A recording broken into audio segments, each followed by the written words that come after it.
realignment. In fact, one can say that even NATO itself is dying because the Europeans developed this. It's called SAFE. It's supposed to secure primarily weapons and things like that. But Canada has joined. Japan has applied to join. I think South Korea. So there is a sense that is really going to be the new European defense mechanism, with Asia, and Trump will be left alone with Putin wherever he goes.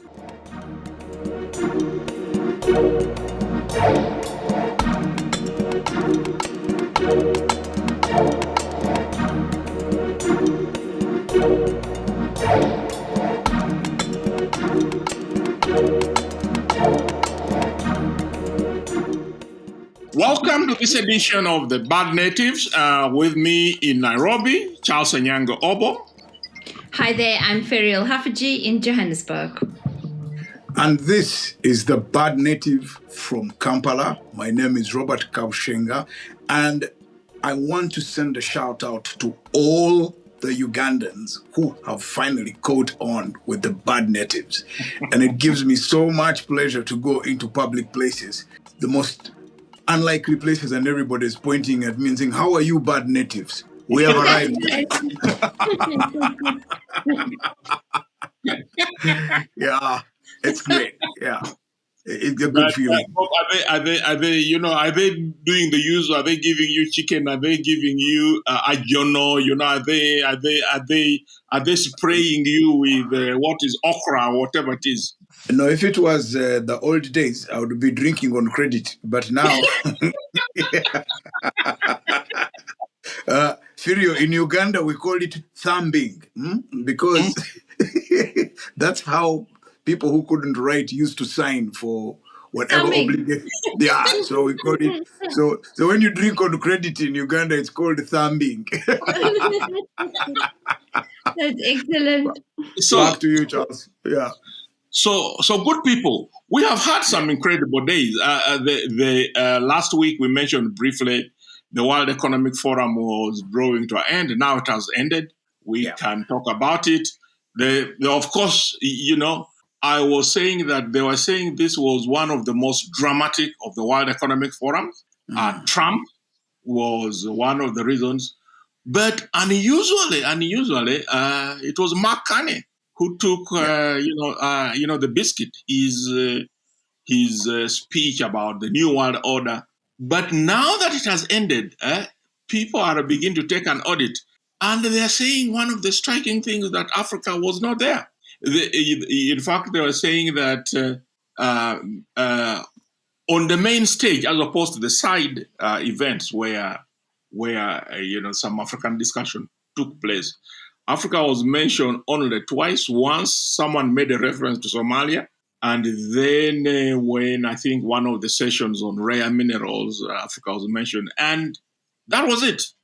So Kanye was talking and people were talking, if you're not at the table, you're on the menu. But there are people saying that actually Africa wasn't on the table, it wasn't even on the menu. So nobody wanted to eat us, man. Yeah, why? Yes, exactly. Nobody wanted to eat us. What has happened? Well, I mean, who could have seen this coming? Because it had seemed that we were in a place where, with all the global chaos, that actually a crack had opened for Africa to begin, coughing at the table, if nothing else. What happened, Firo? So that's really interesting, Charles, because South Africa's President Cyril Ramaphosa chose not to go. I think that he decided to give it a miss because he didn't want to end up in the spear of Donald Trump again. At a global gathering, it happens almost every single time.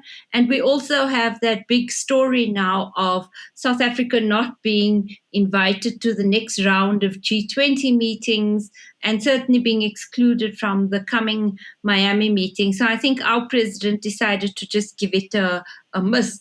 But what you're saying is really interesting, because for many years, the WEF Africa was a meeting of growing, I think, significance and interest by global business and by global powers. It was, of course, bounced around between Cape Town and another capital, and then Kigali had become quite an important host. But it probably does reflect a world that's so absolutely caught up in the issues of NATO and Greenland and of these shaping middle powers, that our continent is indeed off the agenda. And maybe that's not such a bad thing, I would argue. Bob, is Comrade Federer saying a bit of irrelevance can be good? They are, if children who grow up in abusive homes sometimes say it is good to be ignored, because then the drunken father will not hit them. Yeah, if he doesn't come back home, there is happiness, in the house. No, so Charles, I'm going to say this, that I got this. Hi, Adesua. Good morning, Adesua. Welcome, Adesua. And Adesua, you are in Abuja or Lagos today? I'm in Abuja. Wonderful. Yes. Yes, Bob. So we're already on air. And so I'm saying that, in a sense, for me personally, I felt that the World Economic Forum as a platform had started to decline. I think in the last 2 or 3 or so years, suddenly during COVID and after, it seemed directionless. And I think the founder, I think it's called Klaus, had stepped back. So it didn't seem like it was much of a platform. I think that what happened in Davos was a revival of WEF, but mostly also I think it was a stepping out by the European powers and the alternative to the UN, or the alternative to America, and saying, this is they chose this as the place where they will define the world the way they want to see it. And so it, first of all, says a lot that the attendance by the influential European leaders was very powerful. And the platform that was given to Canada was also powerful. So this was really an arena, as far as I'm concerned. It was a platform for the North, or the global North, as guys refer to it. But then, Charles, you asked the most important question is, for Africa, not only were we not at the table, we were not even on the table for eating. We were not the food of choice by those who were paying. And in fact, we were left to be eaten by the servants and workers. That's why we were a sideshow. You have the people who are president of Somalia, Tshisekedi, those are not the African. But that, for me, Charles, we are paying the price for not having defined what an African position is to the New World Order. Everyone is just running around trying to get Trump's attention, and we're complaining about visas and the money that they're giving us for health. We've not met. You've not seen a forum apart from the one that Kagame has convened with the business leaders, because even the G20 in South Africa was not primarily an African forum. So if we had an alternative forum where the African position is discussed, organized and executed at the level at which we organized and executed CAF or AFCON, then people would be listening to us. But we can't even sit at the table as a region. East Africans. We're just caught up in street fights with voters.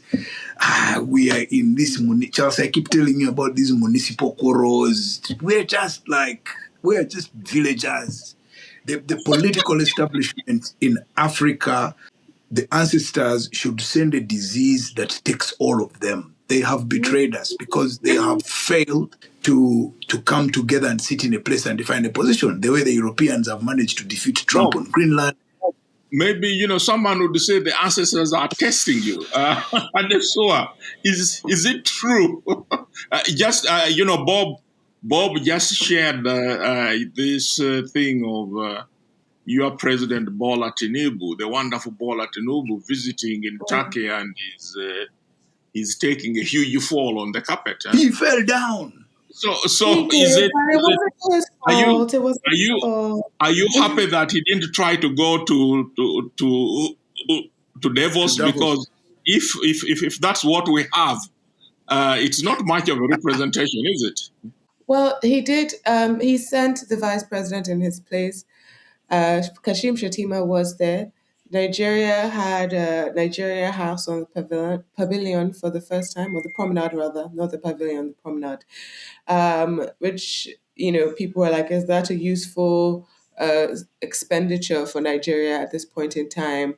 You have a Nigeria House, which you spend at least $1 million to rent, and then you have Nigerians essentially talking to Nigerians. I think the only non-Nigerian I saw in Nigeria House was Wycliffe John, the singer who was popular 20 years ago. So you have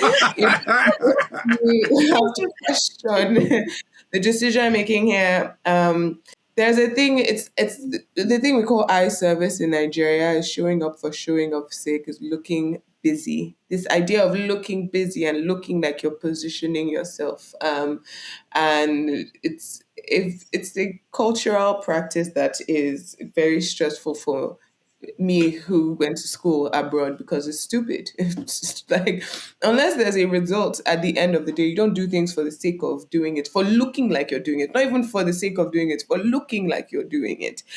With the conversation that was happening at Davos, particularly with Europe and Mark Carney, I'm sure you guys have spoken about Carney's speech because we've all spoken about Carney's speech. Anyone who's paying attention to the world right now paid attention to what he had to say, and also unfortunately had to listen to what Donald Trump had to say multiple times, and his board of peace, which is, you know, I think when we're talking about Africa not being on the table, I heard a little bit of what Ferrell said about that might be a good thing.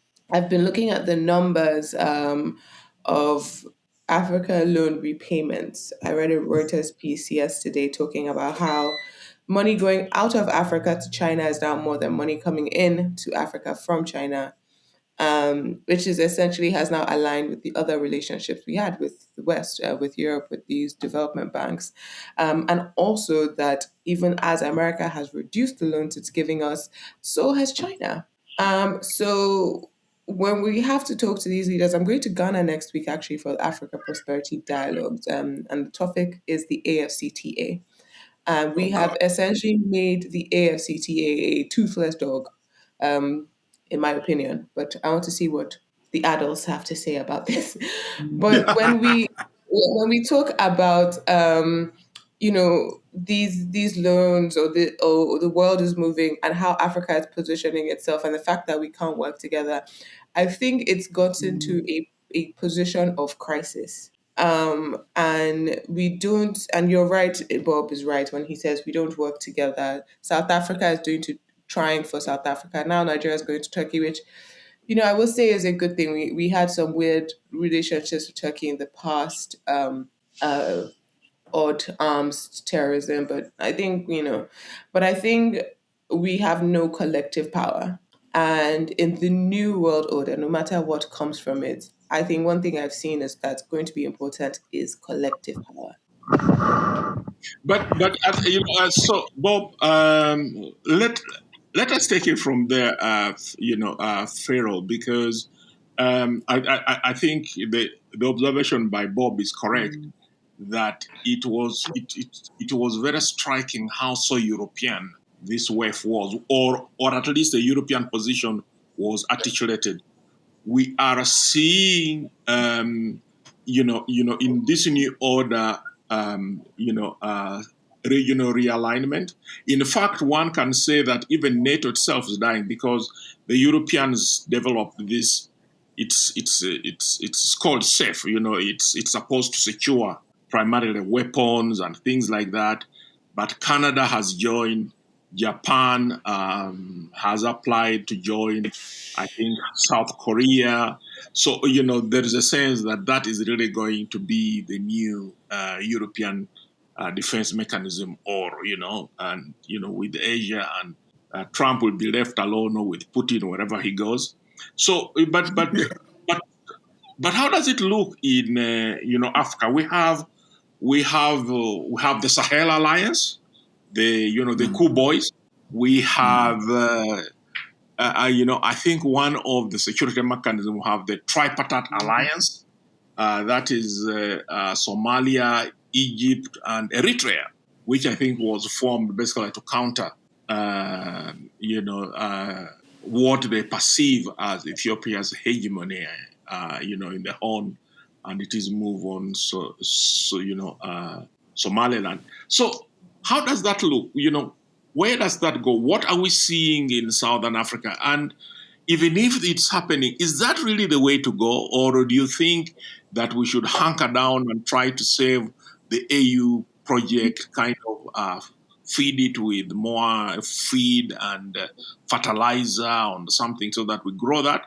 Or do we, invest in these regional mechanisms and hope that we can come together in another 3-5 years? So, obviously, I disagree with Bob's dystopian view of what the ancestors should do, because I guess that it offers a moment of autonomy and growing interdependence.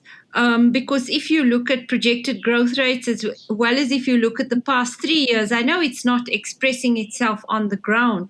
For me, I see this as a moment of continental sovereignty, and therefore I think we should build the AU and build the ACFTA. I'm interested in what Ade is going to find out at the Prosperity Dialogue, because I do think that now that most countries are signatories, you are seeing those trade routes being opened up. And so I suppose I have to hang on to hope. But obviously, I look at what happened in Uganda last week, what happened in Tanzania in October last year, and you've said, Charles, that the elections coming up, the prognosis for them this year isn't good in a trajectory of greater democracy and therefore of greater development and growth. Bob, Bob, you can say what you're saying in addition to the question which I'm going to ask you, and that is, if you look at if you follow the point of Pharaoh, the OECD just brought out a study which was, I think, quoted in an article in The Economist, and it is saying that intra-African trade is actually underestimated. In fact, it was saying that if you take a look at the trade in commodities like food in West Africa, for example, it is 10 times higher, the actual one, than the data say. And that is got to do with the way the data is captured, and it tends not to catch certain services and certain informal activities. But if that is the truth, it means that intra-African trade is in the region of 30%, not 15%, and that Federal would be justified to think that this SCFTA is a dog which is going to hunt, and that when Adesua goes to Ghana, she might come with a glorious picture. That there is hope. Is that Are you willing to buy into that, or you are unconvinced? No, Charles, I think AFCTA, we've discussed this before, and I have told you my position. I think AFCTA is a waste of time. I think it's just another outfit where very clever people need to find a job and work. But the first thing you need to solve African trade, there are actually two things you need to solve African trade. The infrastructure across Africa, the ability to move goods and services. I cannot move coffee to Lagos with the best of intentions. I can only fly it there. So if somebody had invested in a railway line, at least up to Cameroon, I have a prayer. You see my point? Secondly, we need to revisit the mindset of the African bureaucracy. This rent-seeking approach. Charles, there are people who sit at the border crossing point between Tanzania and Uganda. And these are Ugandans, very well connected, some of them bureaucrats, some of them just very powerful political people, shaking down traders who are moving grain and cereals from Tanzania into Uganda. They're taxing, they're levying, they are imposing levies that are illegal on rice from Tanzania, on beans and ground nuts from Malawi. You see, we've got these. I think they are called non whatever tariff barriers. Yeah. These are the problems. So you've got these rent seekers sitting at border crossing points and shaking down poor people who are pushing trade.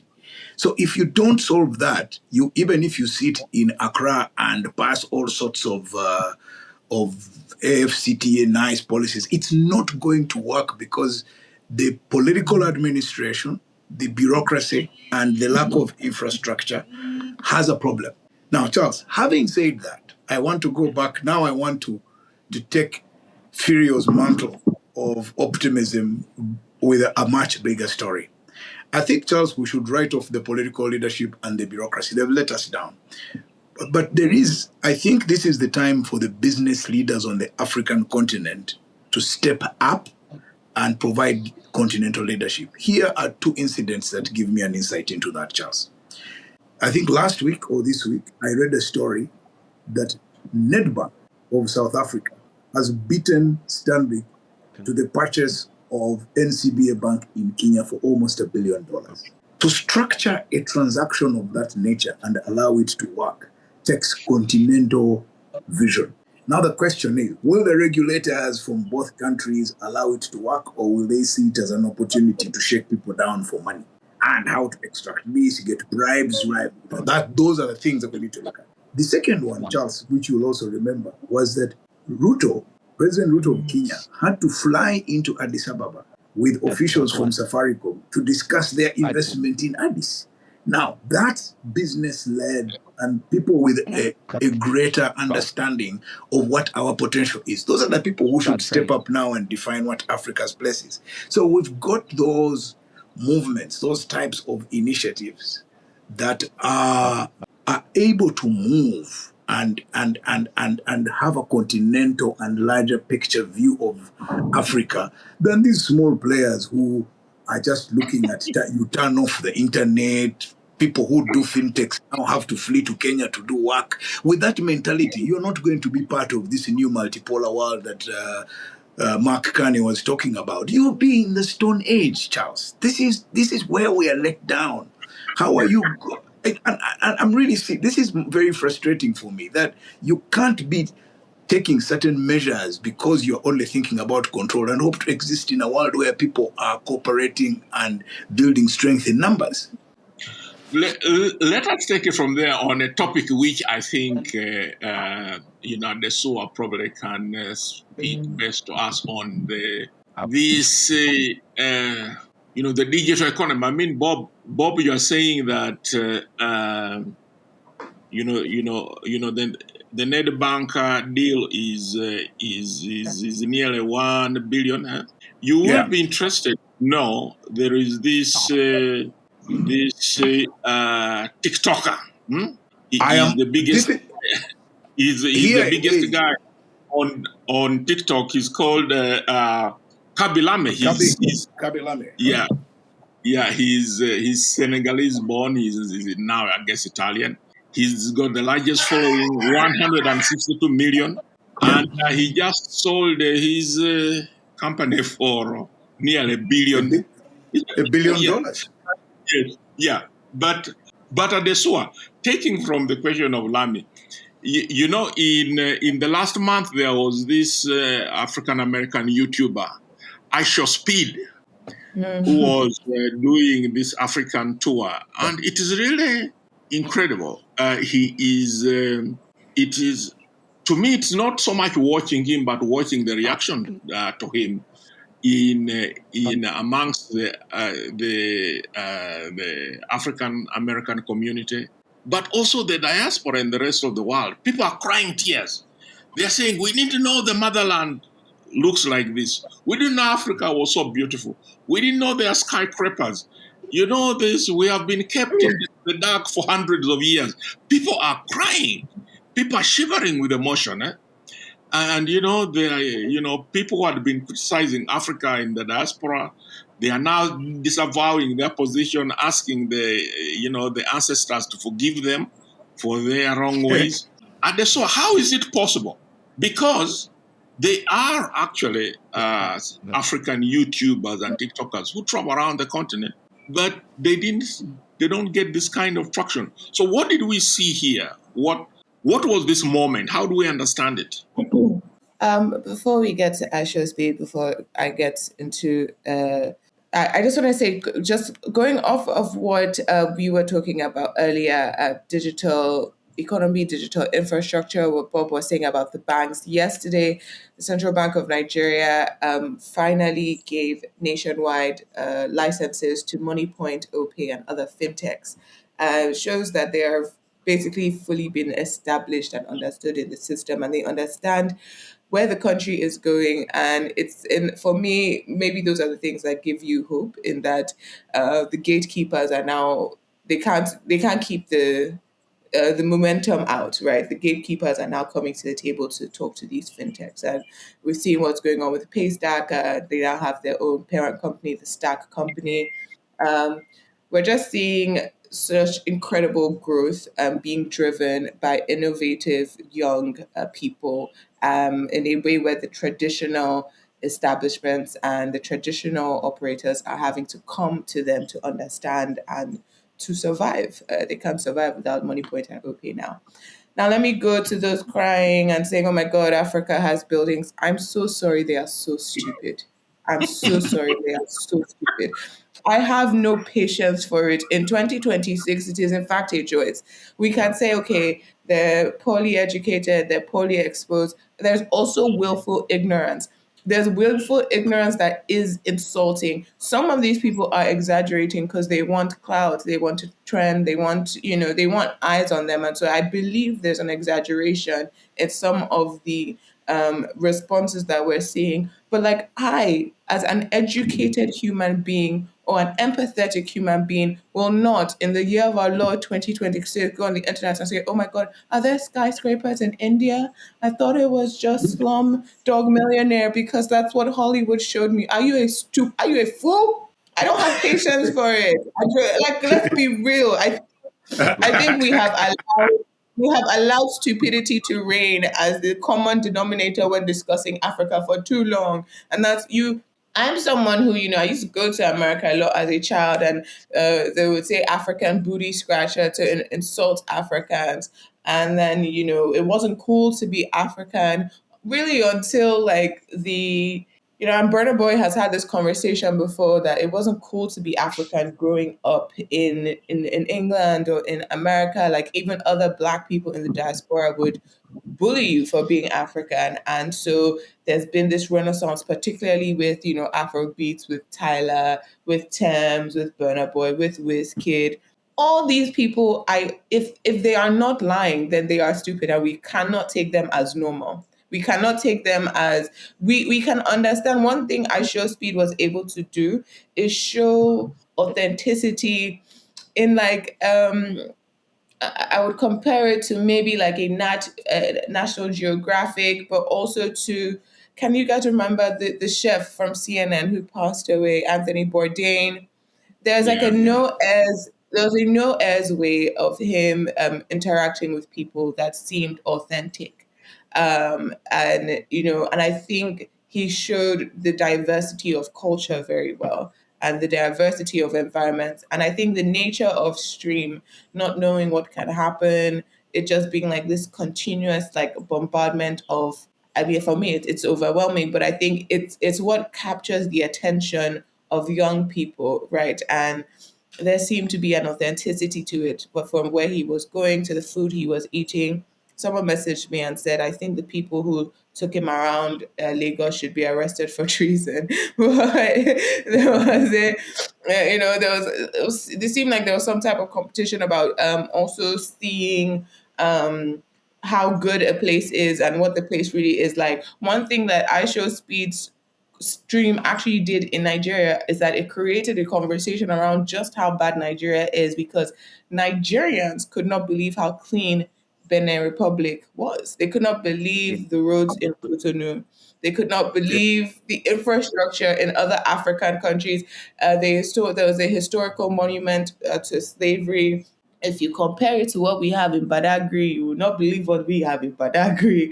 Everything is run down. And so I think the conversation in Nigeria was actually, wait, it's not, our problem is not like, oh, we're Africa, like we're worse than the rest. Like Cotonou is down the road. And they were like, look, they have lights and look at their own beach. Like, look like that. Like, it was the conversation was like, like we're not, like they're not our mates. And I was just like, I love for this to be the conversation. People start, posting roads in Cotonou to say. That's what. But that precisely is the point. That if Nigerians really know that much about Cotonou, because and Friro, you can speak to this. Surveys show, people and people in the West, you live alone not knowing about Africa, but about their own country. 60% plus citizens don't have I think in the US they don't have a passport. Passport. They haven't left. And so really it is I don't think we should dismiss these people as, because I was looking at some of the data. They were, it was saying that in the visit to Kenya alone generated close to 93.1 billion potential online impressions. And there were people who were, during part of the tour, there were 360,000 people a day following him. So there was novelty. There was actually a very large group of people who had never seen this. And I don't know whether, so the SWA might be correct that probably part of it is willful, but I think there is something structural there that this told us, that actually, there are many people in the world who are still insulated, really, from other parts of the globe.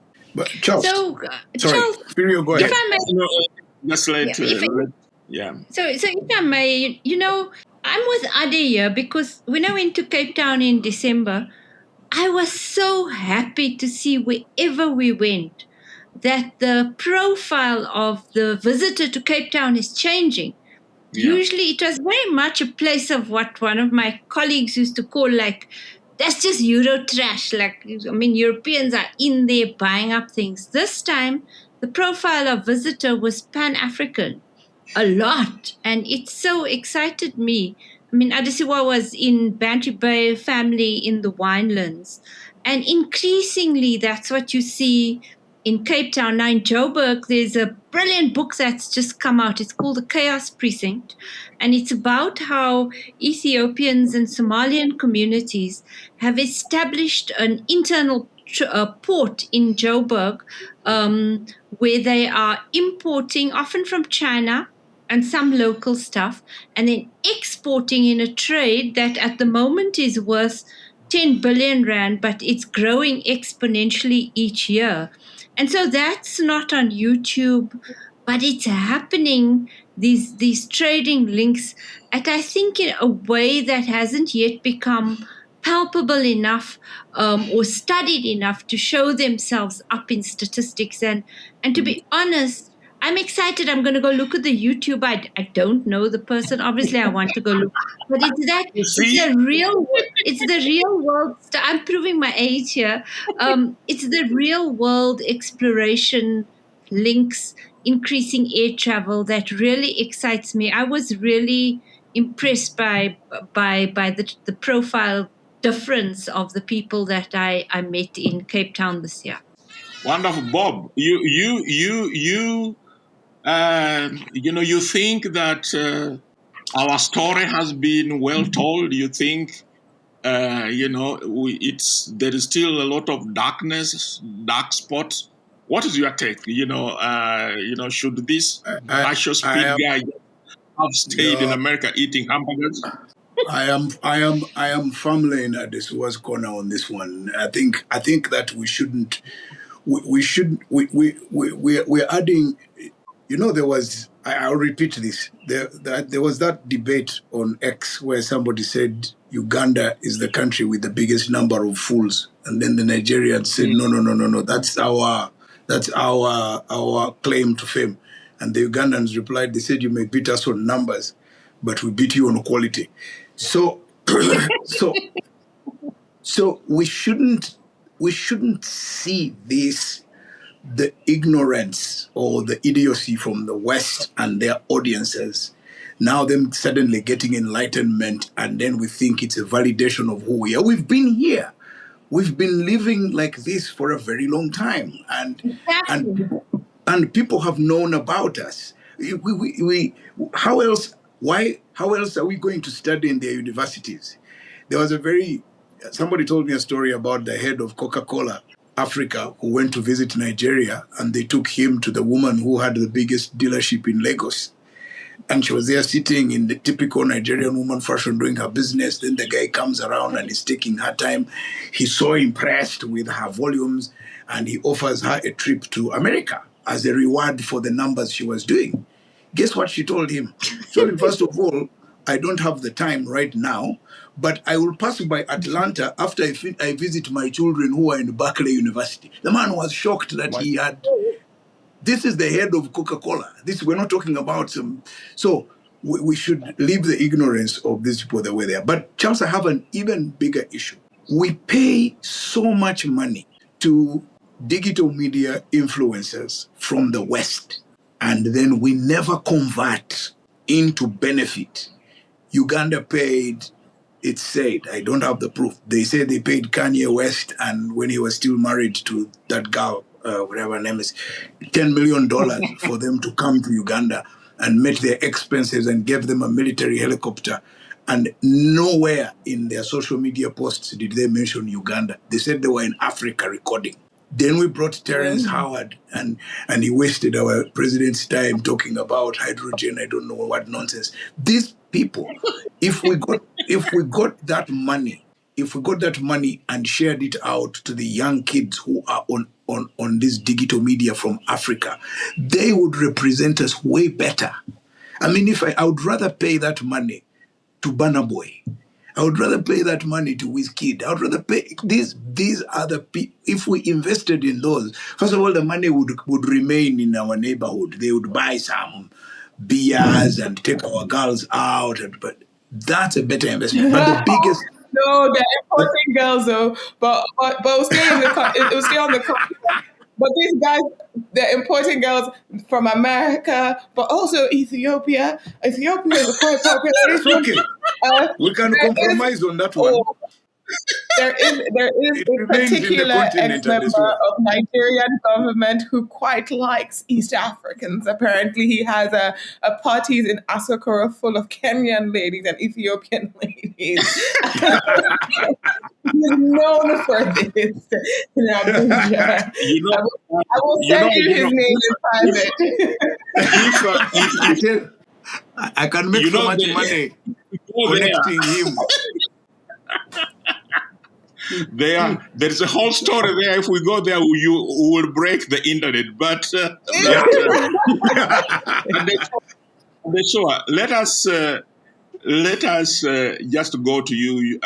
Before we wrap this up, because I think we all have quite a tight morning. Tell us about Tinubu. We mentioned it at the start. What is happening? Is he okay? And can you fill us in on what happened in Turkey?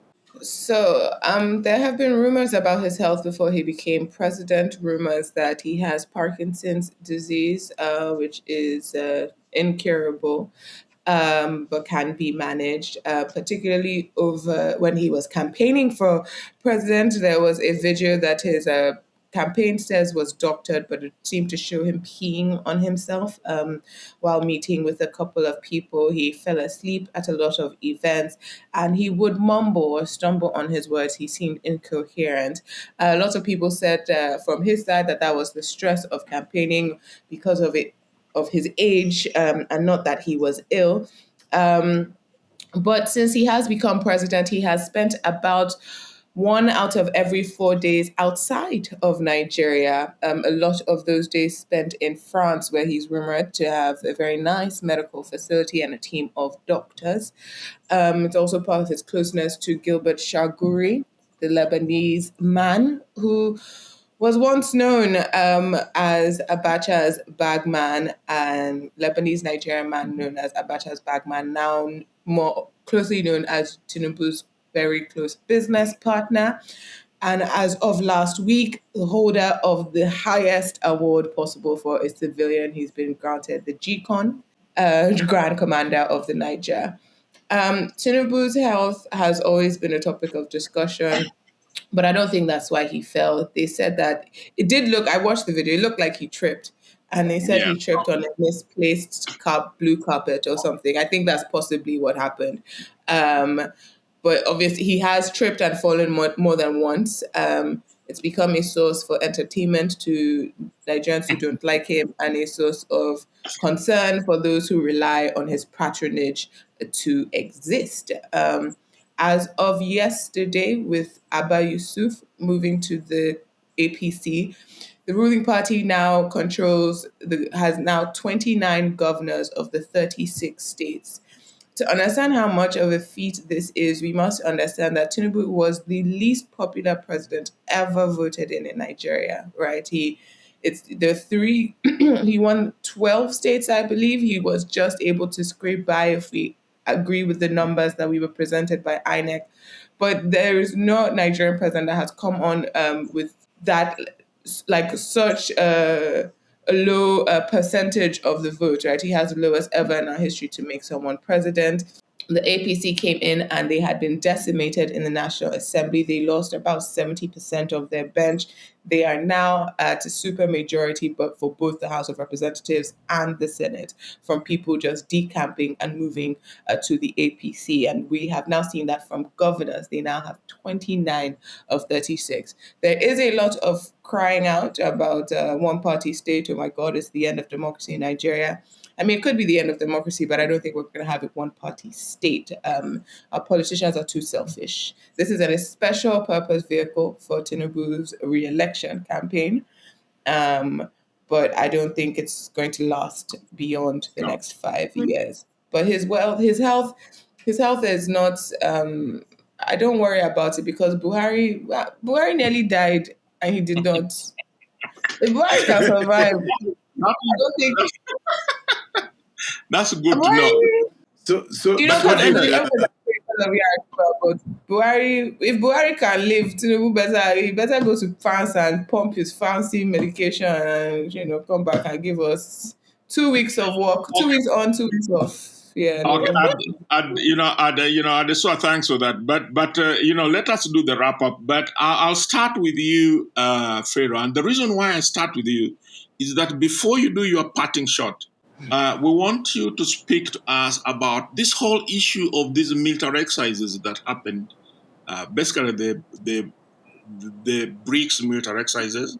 Now, because of the events in Iran, the reports say that President Ramaphosa had said that the Iranians should be excluded, but that the military disregarded his instruction and maintained the initial invitation for them to be part of it, and they came. Of course, the Americans are making a lot of noise about it, but there is a whole conversation which I'm reading in some of the commentary out of South Africa and other people, that it's really unusual for the military to seem to defy the commander-in-chief. Is that what happened?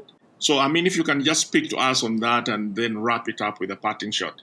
It's a big story. Yeah, I'll keep it quick. So, Iran is a close friend of South Africa, and General Mapanya, who's the head of the defense force, has been to Tehran many times. He went there in August and he was censured for making very political statements.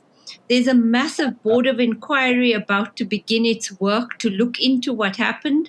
I think he would have been fired, but he finishes his term at the end of March, he's taking a massive display of power to his village in Venda, costing us a fortune, but I don't think anything is going to happen to him because he retires very soon.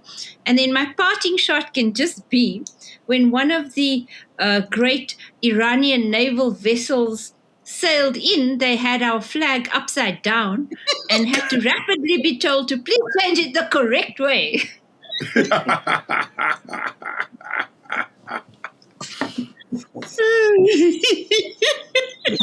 That is wow. It reminds me, Charles.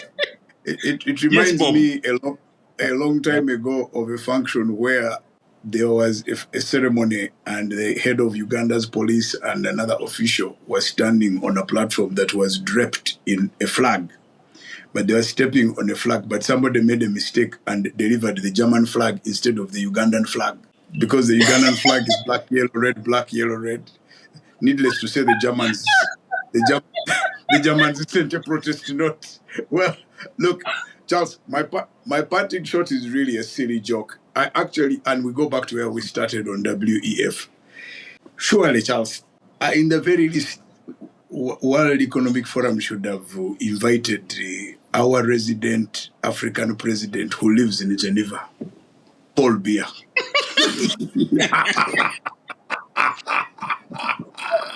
Over to you, Adesua.